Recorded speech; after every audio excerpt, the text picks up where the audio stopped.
سے بنائی تھی، 3 دعائیں کی اس کو تعبیر کریے۔ ایک کہا پاکستان مرکزی مسلم لیگ کے امیدواروں کو ایک اس دعا میں سے حصہ دینا چاہتا ہوں۔ پہلی دعا یہ کی، اے اللہ جو میں فیصلے کروں، سلیمان علیہ السلام عام نبی تھے یا حکمران نبی تھے؟ بادشاہ نبی تھے، حکمران نبی تھے، صرف نبی نہیں تھے، حکمران نبی تھے۔ جن بادشاہ اور جن نبیوں کو اللہ تعالیٰ نے حکمرانی دی ان میں ایک سلیمان علیہ السلام، تو مسجد اقصیٰ انہوں نے بنائی، اور بنانے کے بعد مستد احمد نے دعا کی، اے اللہ جب میں فیصلہ کروں تو میرے فیصلے ایسے درست ہوں جیسے تیرا فیصلہ ہے، تیرے مطابق فیصلے کروں۔ پاکستان مرکزی مسلم لیگ جو آپ کو ایجنڈا دے رہی ہے، منشور دے رہی ہے، جو پروگرام دے رہی ہے، وہ کیا ہے کہ ہم وہ فیصلے کریں گے ملک میں جو کس کے مطابق ہو؟ اللہ کے فیصلوں کے مطابق۔ یہ سلیمان علیہ السلام کی مسجد اقصیٰ کی تعمیر کے بعد پہلی دعا ہے۔ اور دوسری دعا کیا کی؟ کر لیا کرو جو امیدوار ہے وہ کچھ نہیں ہوتا، یہ دعا دوسری بھی کر لیا، اے اللہ جو حکومت مجھے عطا فرمانا اور جو دانائی مجھے عطا فرمانا، اے اللہ نہ پہلے کسی کو دی ہو نہ بعد میں کسی کو دی ہو، جو حکومت تو مجھے دے اور جو دانائی تو مجھے دے، نہ مجھ سے پہلے کسی کو ملی ہو نہ بعد میں کسی کو۔ تیسری دعا کیا کی؟ جو نماز کی غرض سے مسجد اقصیٰ میں آئے اس کے گناہ اس طرح معاف ہو جائیں جس طرح کی اس کے ماں نے آج ہی اس کو حاجی کے بارے میں حدیث آتی ہے، جس نے حج کیا اس کو فجور سے باز رہا، لڑائی جھگڑے سے باز رہا، ایسے واپس آتا ہے جیسے اس کی ماں نے آج اس کو جنم دیا۔ سلیمان علیہ السلام دعا کر گئے جو مسجد اقصیٰ میں آئے صرف نماز کے لیے یہاں سجدہ کرتے، اے اللہ اس کے گناہ یوں بخش دینا جیسے آج پیدا۔ نبی صلی اللہ علیہ وسلم فرماتے ہیں قرآن مجید کے پہلی 2 دعائیں تو اللہ نے قبول کر دی، بیان کر دی کہ فیصلے بھی سلیمان علیہ السلام کے عرش کے مطابق تھے اور حکومت بھی وہ ملی جو اس سے پہلے بعد میں کسی کو، دانائی حکمت بھی وہ ملی کہ شاید کسی کو ملی ہو، اور کہتے ہیں مجھے امید ہے کہ تیسری بھی اللہ تعالیٰ ہمیں دے گا۔ چلے اللہ تعالیٰ آپ کو حکومت دے، کہیں آمین، جس میں آپ فیصلے کون سے کریں؟ اللہ کے فیصلوں کے مطابق فیصلے، اللہ کی شریعت کے مطابق فیصلے کریں۔ اور ایک دعا یہ بھی کر دیتے ہیں، ہم سب کہاں جا کے نماز ادا کریں؟ مسجد اقصیٰ۔ ممکن ہے کوئی مسجد اقصیٰ سیالکوٹ میں بھی ہوگی؟ ہاں ہوگی بھائی، کوئی آدمی ہوگی۔ یہ ہمارے گجرانوالے کا مرکز کا کیا نام ہے؟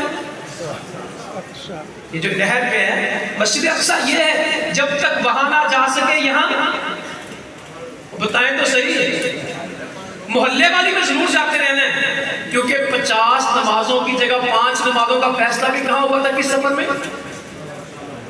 کس سفر میں ہوا تھا؟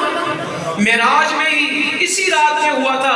اللہ تعالیٰ کہتا ہے نبی تجھے موسیٰ کہتا ہے کہ پڑھ نہیں سکیں گے، کم کروا لے، ہم 50 کو 5 کر دیتے ہیں، پڑھنا تم 5 لکھیں گے ہم 50۔ آج کے یوتھ کنونشن میں طے ہو گیا کہ آج کے بعد نمازیں کتنی انشاءاللہ؟ جہاں پر دل چاہا پڑھیں گے، جب دل چاہا پڑھیں گے، جب دل چاہا سوئیں گے، جب دل چاہا اٹھیں گے، یا جماعت کے ساتھ مسجد میں؟ مسجد اقصیٰ کے لیے بھی تڑپنا ہے اور محلے کی مسجد کے لیے بھی۔ وہ کہتے ہیں ہم سب مدینہ میں مرنا چاہتے ہیں، مدینہ مسجد نماز بھی پڑھنا چاہتے ہیں۔ سب کو موت کہاں چاہیے؟ جب نعت پڑھتے ہیں یا اللہ میری موت مدینہ کر دے، اس سے تو بڑی خوش قسمتی ہے کوئی کہ میرا مدفن مدینہ ہو، میں نبی کریم صلی اللہ علیہ وآلہ وسلم کے شہر میں ہوں۔ سیدنا عمر فاروق کو صحابہ نے کہا آپ نے جہاد پہ نہیں جانا۔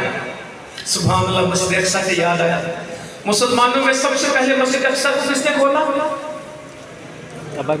تاریخ پڑھا گیا سیدنا عمر فاروق رضی اللہ عنہ، یروشلم کے پہلے فاتح، فلسطین کے پہلے فاتح، مسجد اقصیٰ کی پہلی چابیاں وصول کرنے والے وہ سیدنا عمر فاروق تھے رضی اللہ تعالیٰ عنہ۔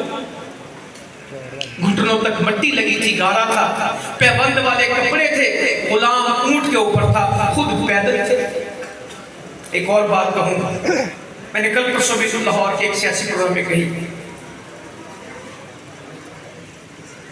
آپ ایکسپورٹ کے لوگ ہیں، سیالکوٹ بہت بزنس مائنڈڈ سٹی ہے، آپ میں سے اکثر نوجوان کسی بزنس سے متعلق ہیں. میں نے ان سے کہا آج پھر آپ سے کہتا ہوں، اصل پہ رہنا. پاکستان مرکزی مسلم لیگ کی ایک اصل ہے اور وہ اللہ کا دین ہے. ہم سیاست میں کس لیے آئے کہ اللہ کے دین کو دنیا میں، ہم دعوت کس لیے دیتے ہیں؟ اللہ کا دین دنیا میں غالب آ جائے. ہم راتوں میں اٹھ کے تہجد میں جو دعا کرتے ہیں وہ کیا ہے؟ یا اللہ تو مجھے اپنے دین کے لیے استعمال کر دے. اور اللہ کو قدر بھی استعمال والوں کی، جب نیک لوگ اٹھ جائیں گے حدیث میں آتا ہے باقی کو کچرا بچے گا، اور اللہ کو ان کی کوئی پرواہ نہیں ہوگی. جب دین نکل جائے گا تو باقی جو ہوگا وہ کیا ہوگا؟ حدیث ہے کچرا، کھجوروں کا کچرا یا گندم کا بھوسا، اللہ کو ان کی کوئی پرواہ نہیں ہوگی. اور جی ہم نماز نہیں پڑھتے، ہم دین غالب کرتے ہیں، جھوٹ بولتے ہیں، یہ دھوکے باز لوگ ہیں. اور جی فجر کی جماعت رہ جاتی ہے، ویسے میں اسلام کا ٹھیکیدار ہوں. یہ ٹھیکیدار کیا، یہ زیرو دار بھی نہیں ہے. جی قرآن پڑھے تو پھر مجھے کئی دن ہو جاتے ہیں، کبھی کھلتا ہی نہیں. میرے پاس قرآن پڑھنے کا وقت نہیں، بدنام میں ملک میں نافذ کیا کرنا چاہتا ہوں؟ بتائیں تو صحیح. تو خود تو پہلے پڑھ لو. جو دین ملک میں نافذ کرنا ہے اس کو اپنے اوپر نافذ کرنے کی تیاری ہے. وہ کہنے لگے کسی آدمی کو بہت تبلیغ کا جوش آ گیا، وہ اس کو کہے کہ کلمہ پڑھ، اس کے اوپر چڑھ گیا اور اسے مارے اور کہے کہ تو مسلمان ہو، تو مسلمان ہو سے پیٹی جائے. وہ نیچے والا ڈر گیا، گھبرا گیا، ہار مان گیا. کہتا اچھا میں مسلمان ہوتا ہوں، کس طرح؟ کہتے کلمہ پڑھاؤ، کلمہ پڑھ. کہتا پڑھا دو. کہتا وہ تو ہمیں بھی نہیں آتا. کل دنیا میں اسلام نافذ کرنے کے لیے نکلیں تو لوگ کہیں کہ اسلام نافذ کرو تو ساڈا جوان کی کہ کیا ہوتا تو مینوں بھی تو دسو تو صحیح.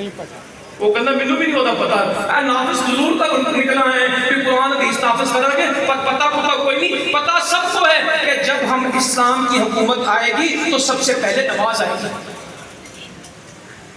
اور کل بھی جب اسلام کی پہلی حکومت نبی صلی اللہ علیہ وسلم کے بعد میں بنی تھی، سیدنا ابوبکر صدیق کی حکومت تھی، تو جو طے ہوا تھا کہ سیدنا ابوبکر صدیق مسلمانوں کے خلیفہ ہیں، تو کس بات پہ طے ہوا تھا؟ کہ نبی صلی اللہ علیہ وسلم نے اپنی زندگی میں درجن سے زیادہ نمازوں میں امام کس کو کھڑا کیا؟ جو مصلی کا امام تھا وہ امت کا خلیفہ تھا. جو مصلی پہ اللہ اکبر کہتا تھا، جہاد کا پرچم بھی اسی کے پاس تھا، دعوت کی صدا بھی اسی کے پاس تھی، حکمرانی کا سلطہ بھی اسی کے پاس تھا، جو مسلمانوں کے مصلی کا امام. وہ کہتا نہیں پر نماز تو پوری نہیں آتی. میری کوشش ہے کہ ایسی لوگ کو رل مل جائیں. ہمارے بہت سارے لوگوں کو شوق چڑھا ہوا ہے کہ آج کل اوریجنل بننے کا شوق ہے کہ کاپی بننے کا شوق ہے. بتائیں تو صحیح، سیاست کا تو شوق ہے اوریجنل رہنے کے کاپی. ایک بندہ مجھے کہنے لگا ہم لوگوں کے پاس جاتے ہیں پھر ان کی خرابیاں ہوتی ہم اس میں شامل ہوا کریں گے.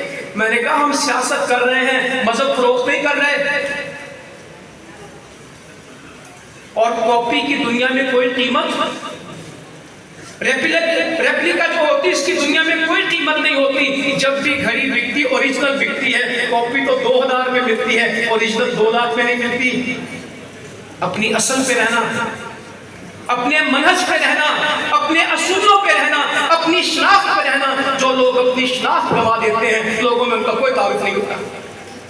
یہ جو کوکڑو ووٹ ہوتے ہیں نا، دنیا میں کوئی ان کو ترازو میں نہیں توڑتا اور لوگ ہنستے ہیں.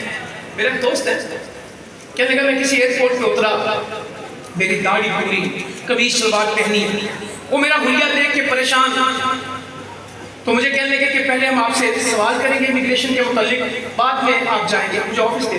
تو میں نے کہا میں نے نماز پہلے پڑھنی، داڑھی قمیص شلوار، عجیب اس کی صورت آ گئی.